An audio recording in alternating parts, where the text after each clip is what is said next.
Backstage Pass, Institute of Gaming. For more details, contact 709396596. నమస్తే, welcome to iDream inside politics with కవిత.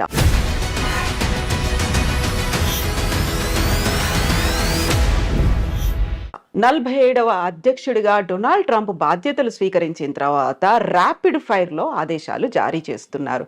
జన్మతహా వచ్చే పౌరసత్వాన్ని రద్దు చేశారు. విదేశాలకు చేసే సహాయాన్ని 90 రోజుల పాటు నిలుపు చేశారు. దీంతో పాటుగా H1 వీసాల మీద చర్చలు, వాదనలు కొనసాగుతున్నాయని చెప్పారు. అండ్ ఆంక్షలు కూడా కొనసాగుతున్నాయి. భారతదేశం మీద ద్వైపాక్షిక సంబంధాలు ఎలా ఉండబోతున్నాయి? ఈ ఎగ్జిక్యూటివ్ ఆర్డర్స్ భవిష్యత్తులోనూ ఇలాంటి సంచలనాలనే కలిగించబోతున్నాయా? మనతో పాటుగా ఉన్నారు డాక్టర్ జయప్రకాష్ నారాయణ గారు. సార్ నమస్తే. నమస్తే కవిత. సార్, గతంలో మనం మాట్లాడుకున్నాం డొనాల్డ్ ట్రంప్ అధ్యక్షుడిగా రాబోతున్నాడు అని. వచ్చేసారు, రాగానే ర్యాపిడ్ ఫైర్ లో ఆదేశాలు అనేవి, ఈ ఎగ్జిక్యూటివ్ ఆర్డర్స్ అనేవి అసలు పెద్దన్నగా మనం భావిస్తుంటాము అమెరికా అని. ఎలా అనిపిస్తున్నాయి సార్ విదేశాల మీద? మనం 2 విషయాలు ట్రంప్ను గురించి గట్టిగా ఆలోచించాలి. ఒకటి, గత 2-3 రోజులుగా ఆయన పని చూస్తున్నట్టయితే చెప్పిన మాట చాలా మేరకు చేస్తాడు. ఎందుకంటే ఇంకోసారి మళ్ళీ అవకాశం లేదు ఆయనకి. వృద్ధాప్యంలో ఉన్నాడు. తన బ్రాండ్, తన మార్క్ ఉండాలని చెప్పని ఏం చేయబోతున్నాడో ముందే చెప్పాడు. ఎన్నికల్లో ఆయన ఏమీ రహస్యం లేదు, మంచిగానే చెడుగానే. ఉదాహరణకి క్యాపిటల్ మీద, అమెరికన్ పార్లమెంట్ మీద దాడి చేసిన వాళ్ళు నిజంగా దేశద్రోహం కొడుకున్నట్లక హింసకు పాల్పడ్డారు, కొంతమంది మరణాల కాలకులైనారు. వాళ్ళందరినీ క్షమాపక్ష ప్రసాదిస్తున్నాడు, ఇచ్చాడు. మంచిగానే చెడుగానే ఆయన చెప్పింది సీరియస్గా తీసుకుంటున్నాడు, స్ట్రాంగ్గా చెప్తాడు కూడా. రెండోది, ఇనాగరల్ స్పీచ్లో ఆయన ఒక మనిషిని ఉదహరించాడు. ఆయన విలియం మెకిన్లీ అని, అమెరికా రాష్ట్రపతిగా 1897 నుంచి 2001 దాకా ఉన్నాడు ఆయన. 2001లో సెప్టెంబర్లో ఆయన చంపేశారు. ఈ హత్యకు గురైన రాష్ట్రపతుల్లో ఆయన ఒకడు. ఆయన తర్వాత థియోడోర్ రూజ్వెల్ట్ వచ్చాడు. మెకిన్లీ ఆయన్ని ప్రస్తావించాడు. మెకిన్లీ 2కి ప్రధానంగా పేరున్నవాడు. ఒకటి, టారిఫ్లు, ఇతర దేశాల నుంచి దిగుమతుల్ని తగ్గించడం, దాని మీద ఈ టారిఫ్లు పెట్టడం. 2, దేశ విస్తరణ కాంక్ష. అమెరికా చివరిసారిగా విస్తరణ చేసింది మెకిన్లీ సమయంలో. స్పానిష్ వార్ అని చెప్పని 1898లో ఆ వార్లో గెలిచిన తర్వాత ఈవేళ ప్యూర్టోరికో ఆ రకంగా స్పెయిన్ నుంచి వచ్చింది. ఈవేళ క్యూబాని విడుదల చేశారు. అమెరికానే దానికి మోక్షం కలిగించి స్వతంత్ర దేశంగా చేసింది. అట్లాగే ఆయన కాలంలోనే ఈ హవాయి రాష్ట్రం అది అమెరికాలో కలిపేసుకున్నారు. ఫిలిప్పీన్స్ స్పానిష్ వార్లో స్పానిష్ కాలనీ, అది అమెరికా చేతుల్లోకి వచ్చిన తర్వాత స్వతంత్ర దేశంగా అయింది. కాబట్టి ఆయన పనామా కెనాల్ గురించి కానీ మరోదాన్ని గురించి కానీ మాట్లాడుతుంటే చాలా సీరియస్గా తీసుకోవాలి. ఎందుకంటే ఆ మెకిన్లీ ప్రభావం ఏమైందని ఆయన స్పష్టంగా చెప్తున్నాడు. మూడోది, ట్రంప్లో ఏమిటంటే ట్రాన్సాక్షనల్ మ్యాన్, పెద్ద సిద్ధాంతాలు అలాంటివి ఏమి పెద్దగా ఉండవు ఆయనకి. ఆ సందర్భాన్ని బట్టి ఏది లాభం అనుకుంటే తన దేశానికి, తాను నమ్మిన లక్ష్యాలకి, దానికి ఆయన సిద్ధం. అప్పటికప్పుడు నిర్ణయాలు ఉంటాయి. డీల్ మేకింగ్ ఆయన ఎప్పుడు కూడా గర్వంగా చెప్తుంటాడు, నేను డీల్స్ బాగా చేస్తాను, ఒప్పందం చేసుకుంటాను, వాడికి కావాల్సింది ఇస్తాను, నాకు కావాల్సింది తీసుకుంటానని చెప్పని. కాబట్టి ఉడుపుగా ఆయనతో ఫైట్ చేయాలి. అంతే తప్ప సిద్ధాంతం ప్రకారం ట్రంప్తో ఫైట్ చేస్తే సిద్ధాంతం ఆయనకు లేనప్పుడు ఉపయోగం లేదు. అంచేత ఈ 4 ఏళ్ల కాలం ప్రపంచం అంతా కూడా ఆ ప్రభుత్వం అక్కడ ప్రజల మనస్తత్వాన్ని గుర్తించి, ముఖ్యంగా భారతదేశం లాంటి దేశం చాలా లాఘవంగా మన ప్రజలను కాపాడుకుంటూనే మరి అవతల వాళ్ళ ఎక్కడ గట్టిగా ఉన్నారో గమనించి మన అవసరం మేరకు ఇచ్చిపుచ్చుకునే ధోరణి ఉండాలి. సో ఇప్పుడు జన్మతహా వచ్చే పౌరసత్వాన్ని రద్దు చేశాము అన్న తర్వాత అక్కడున్న వాళ్ళకి లాభమా, మనకి నష్టం జరుగుతోందా? ఎలా ఉంది సార్ పరిస్థితి అనేది? మొట్టమొదటిది, ఇది రాజ్యాంగ రీత్యా సాధ్యం కాదు. అమెరికన్ రాజ్యాంగంలోనే అమెరికా గడ్డ మీద పుట్టిన వాళ్ళకి పుట్టుకతో పౌరసత్వం వస్తుందని చెప్పి రాసుకున్నారు. పుట్టుకతో పౌరసత్వం వస్తే అతను తీసేయడానికి లేదు ఆ పౌరసత్వాన్ని. రెండోది, పుట్టుకతో పౌరసత్వం ఉన్న వాళ్ళకి కొన్ని పదవులకు అర్హులు. ఉదాహరణకి అమెరికన్ రాష్ట్రపతి, ఉపరాష్ట్రపతి లాంటి వాళ్ళు పుట్టుకతో పౌరసత్వం ఉన్న వాళ్ళు మాత్రమే అర్హులు. మిగతా పౌరులు, ఇతర దేశాల నుంచి పోయిన వాళ్ళు పౌరులుగా ఉంటే అర్హులు కాదు, అలా పెట్టుకున్నారు వాళ్ళు. కాబట్టి అది సాధ్యం కాదు. కానీ ఆయన ఎందుకు చేశాడంటే ఆయన 2 కారణాలుగా, ఒక బలమైన సంకేతాన్ని ఇవ్వాలి, అక్రమ వలసదారులకి వ్యతిరేకము, నేను క్షమించను అని చెప్పడానికి. రెండోది, ఇది ఖచ్చితంగా సుప్రీంకోర్టు దాకా పోతుంది. అమెరికాలో తుమ్మిన దగ్గర సుప్రీంకోర్టు దాకా వెళుతుంది. ఎందుకంటే అది లిటిగేటివ్ సొసైటీ. ప్రతిదానికి ఒక కోర్టుల వివాదాలు, దావాలు, ఆ దేశ సంప్రదాయంలో భాగం అది, ఆ దేశం జన్యువుల్లో భాగం అది. సుప్రీంకోర్టుకి వెళుతుంది. 100కి 99 పాళ్ళు సక్రమంగా ఆ దేశంలోకి చట్టబద్ధంగా ప్రవేశించిన వాళ్ళు సంతానం కనుక అయినట్టయితే దాని పౌరసత్వాన్ని సుప్రీంకోర్టు కాదనలేదు. కానీ అక్రమంగా ప్రవేశించిన వాళ్ళైతే అన్డాక్యుమెంటెడ్ ఇమిగ్రెంట్స్ అంటాం, వాళ్ళకి ఇప్పుడు వాళ్ళ పిల్లలకి పుట్టుకతో పౌరసత్వం ఇవ్వవద్దన్న విషయంలో బహుశా సుప్రీంకోర్టు మరి ఇంకొక స్టాండ్ తీసుకోవచ్చు. కాబట్టి భారతీయ సంతతి వాళ్ళకి నేను అనుకోవటం, మన వాళ్ళు 195 మంది భారతదేశం నుంచి వెళ్ళిన వాళ్ళు అమెరికాకి నైపుణ్యము విద్య ఉన్నవాళ్ళు, డాక్యుమెంటెడ్ ఇమిగ్రెంట్స్ అంటే ఈ వీసాలు వగేరా పొంది చట్టబద్ధంగా వెళ్ళిన వాళ్ళు. కాబట్టి వాళ్ళకి ఇబ్బంది ఉండకపోవచ్చు. కానీ అన్డాక్యుమెంటెడ్ ఇమిగ్రెంట్స్ పిల్లలకు మాత్రం ఆ పౌరసత్వం ఉంటుందా లేదని సుప్రీంకోర్టు చేతిలో ఆధారపడి ఉంటుంది. ఇక రాజ్యాంగాన్ని మార్చడం అమెరికాలో దాదాపు అసాధ్యం.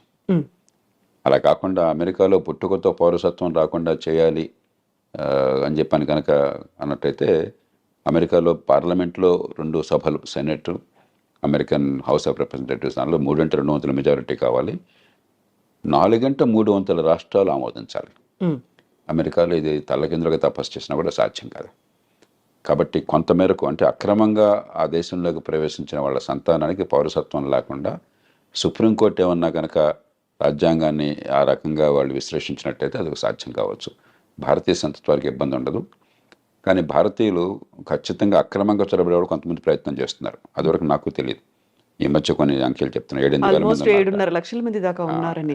అది దాన్ని మనం ప్రోత్సహించకూడదు. అలాంటి వాళ్ళకి ఇబ్బంది కలిగితే దానికి మనం బాధ కూడా పడకూడదు. ఎందుకంటే మన దేశ బ్రాండ్ పోతుంది.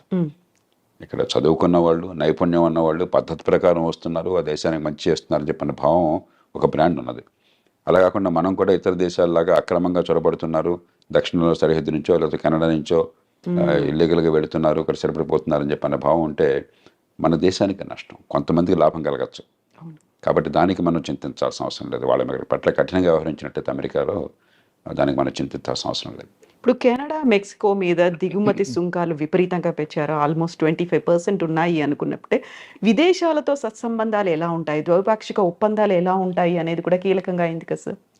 ఆయన తీరు ఏమిటంటే ఎక్కడైనా బావగానే వంగతోట దగ్గర బావ కాదు. కాబట్టి నువ్వు కెనడానా, మెక్సికోనా, యూరప్పా, ఇండియానా నాకు అనవసరం. నాకు లాభం ఏంటి, నా నుంచి నువ్వు పొందుతున్నావు నాకు రావట్లేదు అనుకుంటే వెంటనే ఆయన ఎదురు తిరుగుతాడు. కెనడా, మెక్సికోలు తీసుకుంటే ఉదాహరణకి మంచి ఉద్దేశంతో అమెరికా ఏం చేస్తున్నారు, north American free trade agreement అని చెప్పని బిల్ క్లింటన్ కాలంలో నాఫ్తా అంటారు. దాంతో ఏమైందంటే కెనడా నుంచి కానీ మెక్సికో నుంచి కానీ దిగుమతులు అమెరికాకి, లేకపోతే అమెరికా నుంచి ఆ దేశాలకు ఎగుమతులు ఏమీ సుంకాలు లేకుండా, ఏ రకమైన అడ్డంకులు లేకుండా వచ్చే ఏర్పాటు జరిగింది. దాంతో ఏమైంది, అమెరికాలో కొంచెం ఖర్చు ఎక్కువ, తలసరి ఆదాయం ఎక్కువ కాబట్టి, లేబర్ కాస్ట్ చాలా ఎక్కువ కాబట్టి ఆ కాస్ట్ ఆఫ్ ప్రొడక్షన్ తగ్గించడం కోసం అమెరికన్ వ్యాపారవేత్తలు చాలామంది కెనడాలో పెద్ద పెద్ద ఎత్తున పరిశ్రమలు పెట్టారు. ఉత్పత్తి కెనడాలో జరుగుతుంది, ఆ కార్లు కానీ మిగతావి కానీ అమెరికాకు వెంటనే సరిహద్దే కదా, పక్క దేశమే కదా, అమెరికాకు వెంటనే వచ్చేస్తున్నాయి. అమెరికన్ వినియోగదారులకు లాభం జరుగుతుంది, కానీ అమెరికన్ ఉత్పత్తిదారులు నష్టపోతున్నారు. సమస్య వినియోగదారులకేమో చవకగా మంచి మన్నికల వస్తువులు కావాలి, ఉత్పత్తి చేసేవాడికి మనకు లేబర్ మార్కెట్లో ఉద్యోగాలు దొరకాలని చెప్పంటే మన దేశంలో ఉత్పత్తి జరగాలి. ఈ రెండింటికి మధ్య క్లాష్ ఉన్నది. ఇక్కడ ఏంటంటే ట్రంప్ ఆయన పార్టీ ఈ ఉత్పత్తిదారుల పక్షం వహించారు. మన దేశంలో మన వాళ్ళకి ఉద్యోగాలు రావాలి, వాళ్ళకేమిటి రావటం అని చెప్పన్నది. అలాగే అంతకంటే అమెరికాకి చాలా ఇబ్బంది కలిగించేది ఏంటంటే చైనా వాళ్ళు అర్థం చేసుకున్నారు, మన మీద ఆంక్షలు పెడతారు ఉన్న కొద్దికిని. ఎందుకంటే అదివరకు జపాన్ చాలా అమెరికా భావించేవాడు రొనాల్డ్ రేగన్ కాలంలో. జపాన్ అన్ని ఎగుమతి చేస్తుంది, మనం పెద్ద ఎగుమతి చేయలేకపోతున్నాం వాళ్ళకి, మన దేశం మొత్తం వాళ్ళ వశమైపోతుంది, మన డబ్బంతా వాళ్ళ చేతుల్లో చేరుతుందనే భావం బలంగా ఉండేది. ఇప్పుడు చైనా మీద అలాంటి భావం ఉన్నది. చైనాతో ట్రేడ్ సర్ప్లస్, చైనాకి $200-300 బిలియన్ ట్రేడ్ సర్ప్లస్ ఉంది అమెరికాతో. కాబట్టి డాలర్లన్నీ కొన్ని ట్రిలియన్ల డాలర్లు చైనాలో పోగొడుతున్నాయి. మరి మనం వదిలేస్తే పూర్వం జపాన్ వాళ్ళు అమెరికాలో పెద్ద కంపెనీలు కొన్నట్టుగా చైనా వాళ్ళు కూడా అమెరికా ఆర్థిక వ్యవస్థను సొంతం చేసుకుంటారు. కాబట్టి అది జరగకూడదు అని చెప్పని ఆంక్షలు పెడుతుంటే చైనా వాళ్ళు ఏం చేస్తున్నారు తెలివిగాను, మెక్సికోలో ఫ్యాక్టరీలు పెట్టారు. మెక్సికో సంతోషంగా ఆహ్వానిస్తుంది, ఏ దేశమైన విదేశీ పెట్టుబడులను ఆహ్వానిస్తుంది. మనం కూడా ఎవరైనా పెట్టుబడులు పెడతామంటే మనం సంతోషంగా రమ్మని చెప్పంటాం మన దేశంలోకి. కాబట్టి చైనా వస్తువులు చైనా నుంచి రాకుండా మెక్సికో నుంచి వస్తున్నాయి. ఈ 2 కారణాలుగా ఆయన గట్టిగా విరుచుపడుతున్నాడు. మూడో దానికి కోపం ఏమిటంటే దానికి కొంత ఆధారాలు కూడా ఉన్నాయి. అమెరికా ఇవాళ ప్రపంచంలో మాదక ద్రవ్యాలు ఈ డ్రగ్స్కి ప్రపంచ క్యాపిటల్ అయిపోయింది. డిమాండ్ అక్కడ విపరీతంగా ఉన్నది. కొన్ని కోట్ల రూపాయలు ఖర్చు పెట్టడానికి సిద్ధంగా ఉన్నారు అక్కడ జనం కొనటం కోసం చెప్పని. మత్తుకి అలవాటు పడ్డ వాళ్ళు చాలామంది ఉన్నారు, బానిసలు అయిపోయినారు. అవన్నీ ఎక్కడి నుంచి వస్తున్నాయి? వాళ్ళకి సముద్రం నుంచి రావడం చాలా కష్టం, భూభాగం నుంచి, మెక్సికో నుంచి వస్తున్నాయి. ఎప్పుడైతే దీనిలో కొన్ని కోట్ల డాలర్ల లాభం ఉన్నదో కార్టెల్స్, బలమైన సంఘటిత నేరస్తులు, గతంలో మాఫియాలు అనేవాళ్ళం, ఈ మాఫియాలు డ్రగ్ కార్టెల్స్ అంటాం, వాళ్ళు $100 బిలియన్ల డబ్బులు చేసుకుంటున్నారు. అంత డబ్బులు ఉన్నాయి కాబట్టి విపరీతమైనటువంటి హింస, నేరాలు, మామూలు నేరాలు కాదు, ఎదురొస్తే వాడిని సఫా చేయటమే, అంత దారుణంగా ఉన్నది. కాబట్టి వాళ్ళని అరికట్టాలని చెప్పన్నా కూడా దక్షిణ బార్డర్, ముఖ్యంగా మెక్సికో బార్డర్తో ఒకటి ఇమ్మిగ్రెంట్స్ రాకుండా ఆపాలి, రెండు ఇది డ్రగ్స్ రాకుండా ఆపాలి. అందుకనే ఆయన డ్రగ్ కార్టెల్స్ని టెర్రరిస్టులుగా ప్రకటించాడు. అప్పుడు అమెరికన్ చట్టం కింద చాలా అధికారాలు వస్తాయి రాష్ట్రపతికి. అవసరమైతే మెక్సికోలోకి తన సైన్యాన్ని పంపించి దాడులు చేసి వాళ్ళని చంపే హక్కు కూడా వస్తుంది అన్నమాట. అంచేత మెక్సికో విషయం ప్రత్యేకం. కానీ మొత్తం మీద ఖచ్చితంగా ఆయన చైనా మీద కానీ, చివరికి వీలుంటే అవసరమైతే మన మీద కానీ ఆయన అవసరమైతే టారిఫ్లు పెడతాడు. ఎందుకంటే మనతో ఉదాహరణకి పెద్ద చైనా లాగా కాకపోయినా మనకు కూడా 15-20 బిలియన్, 20-25 బిలియన్ డాలర్లు, $30 బిలియన్ మనకి సర్ప్లస్ ఉన్నది. అమెరికా ఒక్కటే పెద్ద దేశం, భారతదేశం ట్రేడ్ సర్ప్లస్ ఉన్న దేశం అమెరికా ఒక్కటే పెద్ద దేశాల్లో, $35 బిలియన్. చైనాతో మనకి 90-100 బిలియన్ లోటు ఉన్నది. అమెరికాతో 30-35 బిలియన్ సర్ప్లస్ మిగులు ఉన్నది. ఆయనకి ఎక్కడ ఏ దేశానికి తన దేశంతో వాణిజ్యంలో మిగులున్నా సరే ఆయనకి వెంటనే అక్కసు, వాడు వస్తువులు మన దగ్గర అమ్ముకుంటున్నాడు, మనం అమ్మలేకపోతున్నాం అని చెప్పని. హ్యార్లీ డేవిడ్సన్ ఒక కంపెనీ ఉంది, ట్రంప్ 2-3 సార్లు దాని గురించి ప్రస్తావించాడు. ఈ మోటార్ సైకిల్ నడుపుతారు, అవి ఏమిటో నాకు తెలియదు కానీ కొంచెం ఈ కుర్రాళ్ళు కొందరు మోజుపడతారు, చాలా ఖరీదైనటువంటివి. మన వాళ్ళు ఖరీదైన వస్తువులు మన దేశంలో లగ్జరీ ట్యాక్స్ చాలా ఎక్కువ పెడతాం. ఆయన 2-3 సార్లు ప్రస్తావించాడు, ఇండియా టారిఫ్ కింగ్, చూడండి హార్లీ డేవిడ్సన్ మోటార్ సైకిల్ మీద టారిఫ్ పెట్టారని చెప్పని. అలాంటి విషయాల్లో మనం కొంచెం సౌమ్యంగా, పెద్ద నష్టమే లేదు, ఆయనకి ఏదైతే గట్టిగా బుర్రలో ఉందో దాన్ని తగ్గించేసుకోవాలి. నిజంగా ప్రస్తుతం ఉన్నటువంటి సమాజం దేనికి ప్రయారిటీ ఇస్తుంది?